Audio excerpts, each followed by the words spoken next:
पानी से मार सकते हैं, आप आसमान से इससे हमला कर सकते हैं, आप पनडुब्बी से भी इस पर हमला कर सकते हैं। लेकिन जिस बात का जिक्र ब्रजेश कुमार कर रहे थे वो ये साफ तौर पर कह रहे थे कि ठीक है, तमाम देशों में इसकी डिमांड है, आप एक्सपोर्ट भी करेंगे, लेकिन जो दौर चल रहा है उसमें मिसाइल और ड्रोन्स बहुत महत्वपूर्ण हैं।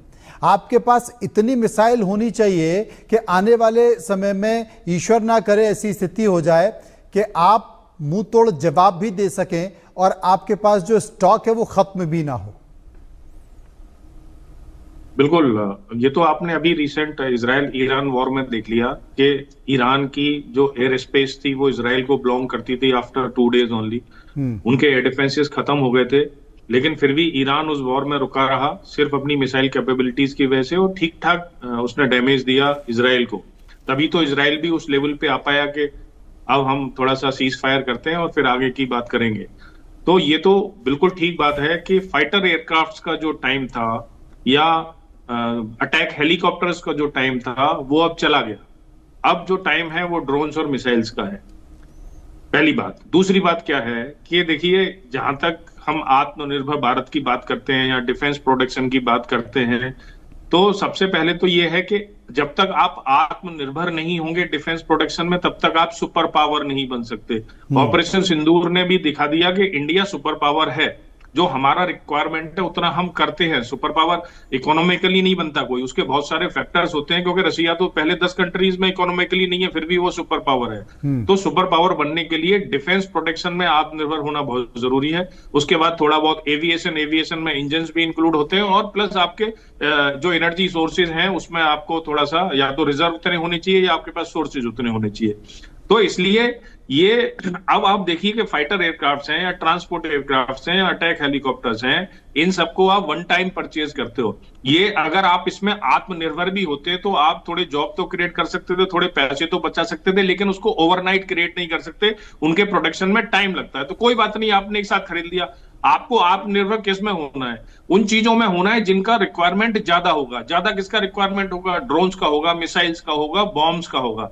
तो ये जो ब्रह्मोस है, जैसे कुछ दिनों पहले आपने सुना होगा अग्नि का बंकर बस्टर, ठीक है, एक स्टार मिसाइल, देन अब ये ब्रह्मोस की extended range, then hypersonic BrahMos. तो जिस चीज में हम सेल्फ सफिशिएंट हैं उसमें हम अच्छा काम कर रहे हैं और उन चीजों को धीरे धीरे आगे बढ़ा रहे हैं और डेली नई ट्रायल्स कर रहे हैं, क्योंकि अब हमें लगता है कि हमें जो इसके लिए ज्ञान चाहिए था, जो हमें ज़ील चाहिए थी, जो पॉलिटिकल सपोर्ट चाहिए था, जो हमें मैन पावर चाहिए थी, वो हमारे पास है और हम इसमें अब मास्टरी मतलब हासिल कर चुके हैं। तो ये देखिए, हमने लिक्विड रैमजेट बना लिया। ब्रह्मोस में सॉलिड रैमजेट इंजन था, पहले तो हिंदुस्तान में रैमजेट बनता ही नहीं था, वो टेक्नोलॉजी नहीं थी। हमने स्टार मिसाइल के लिए लिक्विड रैमजेट बना लिया।